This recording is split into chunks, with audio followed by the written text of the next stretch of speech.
আসসালামু আলাইকুম, স্বাগতম ইনফোভার্স সংবাদে। আমি মোহাম্মদ জয়েদ মাহমুদ আজকের সব আন্তর্জাতিক খবর নিয়ে হাজির হয়েছি। শুরুতেই জানিয়ে দিব সংবাদ শিরোনাম, তারপর বিস্তারিত। মার্কিন নৌবাহিনীর জন্য হুমকি, চীন থেকে সুপারসনিক মিসাইল কিনছে ইরান। ইরানের সঙ্গে যুদ্ধের আশঙ্কা, নাবিকদের বড় চ্যালেঞ্জ টয়লেট। চীনা নৃত্যদলের অনুষ্ঠান নিয়ে বিপত্তি, অস্ট্রেলিয়ার প্রধানমন্ত্রীর বাসভবন বোমা মেরে উড়িয়ে দেওয়ার হুমকি। এআই থেকে স্টারলিংক, ড্রোন যেভাবে বদলে দিচ্ছে ইউক্রেন যুদ্ধ। ইউক্রেন যুদ্ধ রাশিয়ার জন্য ৩ গুণ ব্যর্থতা, ম্যাক্রো। এই বিষয়ে আপনার মতামত কমেন্টে জানান এবং যুদ্ধের সব আপডেট আগে পেতে চ্যানেলটি সাবস্ক্রাইব করে যাবেন।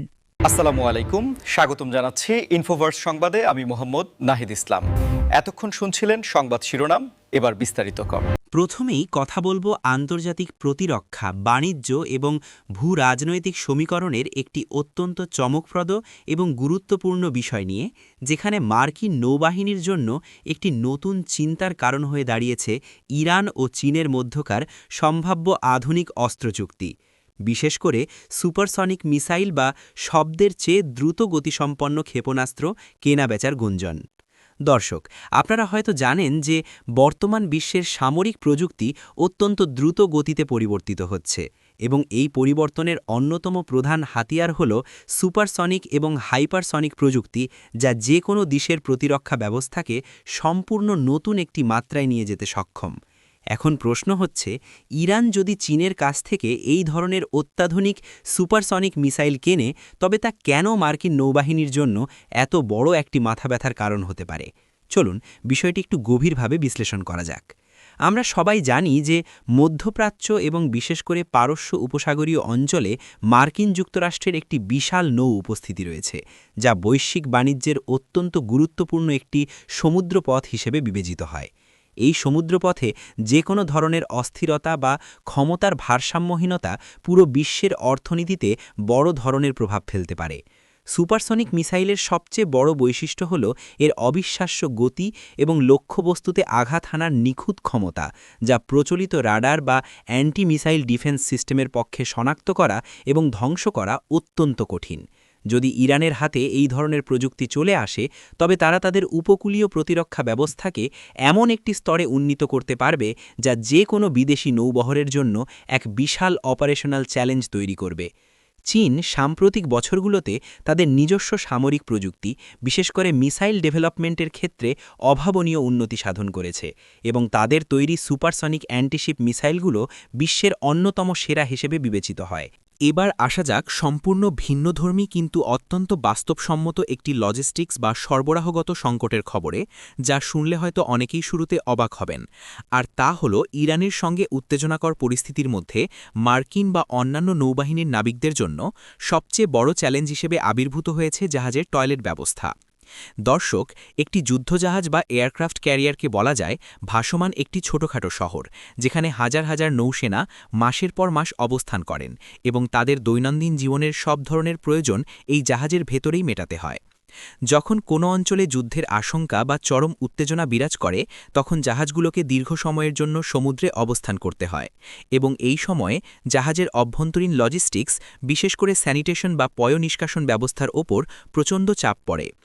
আধুনিক যুদ্ধজাহাজগুলোতে, যেমন ধরুন মার্কিন যুক্তরাষ্ট্রের ফোর্ড ক্লাস এয়ারক্রাফট ক্যারিয়ারগুলোতে, অত্যন্ত উন্নতমানের এবং পরিবেশবান্ধব ভ্যাকুয়াম টয়লেট সিস্টেম ব্যবহার করা হয়, যা অনেকটা বাণিজ্যিক বিমানের টয়লেটের মতো কাজ করে। কিন্তু সমস্যা হল, এই সিস্টেমগুলো অত্যন্ত সংবেদনশীল এবং পাইপলাইনের জটিল নেটওয়ার্কের কারণে প্রায়শই এগুলো ব্লক হয়ে যায় বা যান্ত্রিক ত্রুটি দেখা দেয়। যখন কোনো জাহাজে ৫ থেকে ৬ হাজার নাবিক একসঙ্গে মাসের পর মাস অবস্থান করেন এবং তাদের জন্য নির্ধারিত এই অত্যাবশ্যকীয় ব্যবস্থাটি বারবার বিকল হতে থাকে, তখন সেটি শুধু একটি সাধারণ সমস্যা থাকে না, বরং এটি নাবিকদের মানসিক স্বাস্থ্য, কাজের স্পৃহা এবং সার্বিক হাইজিনের ওপর মারাত্মক নেতিবাচক প্রভাব ফেলে। আমাদের পরবর্তী খবরটি হল সংস্কৃতি, রাজনীতি এবং অভ্যন্তরীণ নিরাপত্তার এক অদ্ভুত মিশ্রণ, যেখানে একটি চীনা নৃত্যদলের অস্ট্রেলিয়া সফরকে কেন্দ্র করে রীতিমতো তুলকালাম কাণ্ড বেঁধে গেছে এবং পরিস্থিতি এতটাই গুরুতর যে অস্ট্রেলিয়ার প্রধানমন্ত্রীর বাসভবন বোমা মেরে উড়িয়ে দেওয়ার মতো ভয়ঙ্কর হুমকিও দেওয়া হয়েছে। দর্শক, আজকের বিশ্বে সাংস্কৃতিক কূটনীতি বা কালচারাল ডিপ্লোমেসি আন্তর্জাতিক সম্পর্কের একটি অত্যন্ত গুরুত্বপূর্ণ অংশ, কিন্তু অনেক সময়ই এই সাংস্কৃতিক অনুষ্ঠানগুলোর আড়ালে গভীর রাজনৈতিক মতাদর্শ এবং ভূ-রাজনৈতিক উত্তেজনা লুকিয়ে থাকে। অস্ট্রেলিয়ায় বেশ কিছুদিন ধরেই চীনা প্রভাব এবং গুপ্তচর বৃত্তির অভিযোগ নিয়ে এক ধরনের অস্বস্তিকর পরিবেশ বিরাজ করছে, যার ফলে দুই দেশের কূটনৈতিক সম্পর্কেও বেশ টানাপড়েন চলছে। এরই মধ্যেই একটি চীনা ড্যান্স ট্রুপ বা নৃত্যদল তাদের পারফরমেন্স নিয়ে অস্ট্রেলিয়ায় হাজির হয়। যদিও তারা নিজেদেরকে একটি সাধারণ সাংস্কৃতিক দল হিসেবে পরিচয় দিয়েছে, কিন্তু স্থানীয় বিভিন্ন গ্রুপ এবং মানবাধিকার কর্মীদের অভিযোগ এই দলটি আসলে চীনের একটি নির্দিষ্ট রাজনৈতিক মতাদর্শ প্রচার এবং প্রপাগান্ডা ছড়ানোর কাজে লিপ্ত।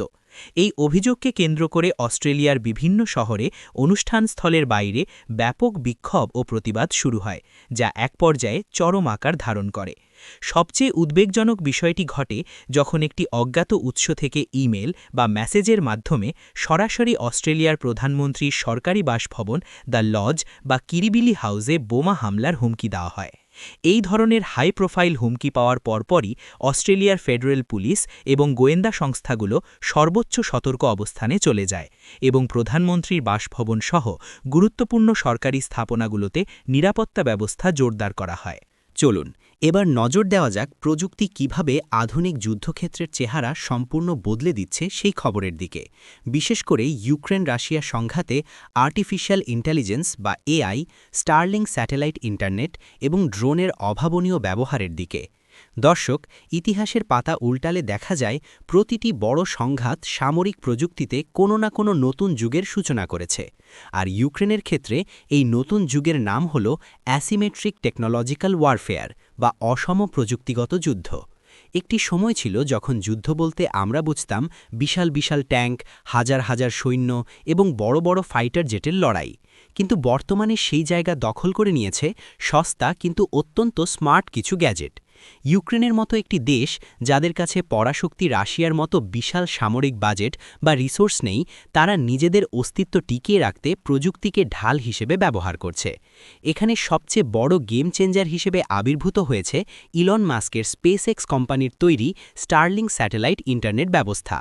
যখন রাশিয়ার হামলায় ইউক্রেনের প্রচলিত যোগাযোগ এবং ইন্টারনেট ব্যবস্থা ভেঙে পড়েছিল, তখন এই স্টারলিংকই ইউক্রেনের সামরিক বাহিনী এবং সাধারণ নাগরিকদের জন্য যোগাযোগের একমাত্র নিরবচ্ছিন্ন মাধ্যম হয়ে দাঁড়ায়। আকাশে থাকা হাজার হাজার ছোট স্যাটেলাইটের এই নেটওয়ার্ক জ্যাম করা বা ধ্বংস করা প্রায় অসম্ভব, যার ফলে ইউক্রেনীয় বাহিনী ফ্রন্টলাইনে বসেও হাই স্পিড ইন্টারনেট ব্যবহার করে রিয়েল টাইম ডেটা আদান প্রদান করতে পারছে। আজকের সর্বশেষ খবরে আমরা আলোচনা করব ফরাসি প্রেসিডেন্ট ইমানুয়েল ম্যাক্রনের একটি অত্যন্ত তাৎপর্যপূর্ণ মন্তব্য নিয়ে, যেখানে তিনি ইউক্রেন সংঘাতে রাশিয়ার বর্তমান অবস্থাকে একটি ত্রিঙ্গুণ ব্যর্থতা বা ট্রিপল ফেলিয়ার হিসেবে আখ্যায়িত করেছেন। দর্শক, আন্তর্জাতিক কূটনীতির মঞ্চে ফ্রান্সের সবসময়ই একটি স্বতন্ত্র এবং প্রভাবশালী অবস্থান রয়েছে, এবং প্রেসিডেন্ট ম্যাক্রো শুরু থেকেই ইউরোপের নিজস্ব নিরাপত্তা কাঠামো শক্তিশালী করার পক্ষে জোরালো ভূমিকা পালন করে আসছেন। তার এই ত্রিঙ্গুণ ব্যর্থতা মন্তব্যের পেছনে অত্যন্ত গভীর ভূরাজনৈতিক বিশ্লেষণ লুকিয়ে আছে। প্রথমত, ম্যাক্রন মনে করেন রাশিয়া তাদের কৌশলগত বা স্ট্র্যাটেজিক লক্ষ্য অর্জনে সম্পূর্ণ ব্যর্থ হয়েছে।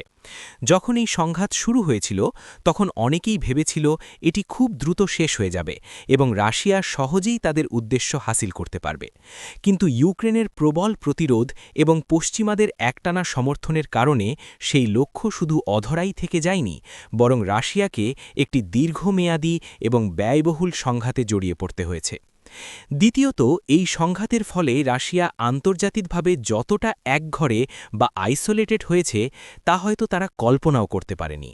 ম্যাক্রনের মতে রাশিয়ার একটি বড় ব্যর্থতা হল তারা নিজেদের পদক্ষেপের মাধ্যমে পুরো ইউরোপকে একজোট করে দিয়েছে। ন্যাটো জোট, যাকে কয়েক বছর আগে খোদ ম্যাক্রন নিজেই ব্রেইন ডেড বা কার্যকারিতাহীন বলে মন্তব্য করেছিলেন, সেই ন্যাটো আজ আগের যে কোনো সময়ের চেয়ে অনেক বেশি ঐক্যবদ্ধ এবং শক্তিশালী। এমনকি ফিনল্যান্ড এবং সুইডেনের মতো দেশ, যারা দশকের পর দশক ধরে সামরিক নিরপেক্ষতা বজায় রেখেছিল, তারাও নিজেদের নিরাপত্তা নিশ্চিত করতে ন্যাটোর ছায়াতলে আশ্রয় নিয়েছে, যা রাশিয়ার জন্য একটি চরম কূটনৈতিক এবং ভূ-রাজনৈতিক পরাজয়। পরাজয়।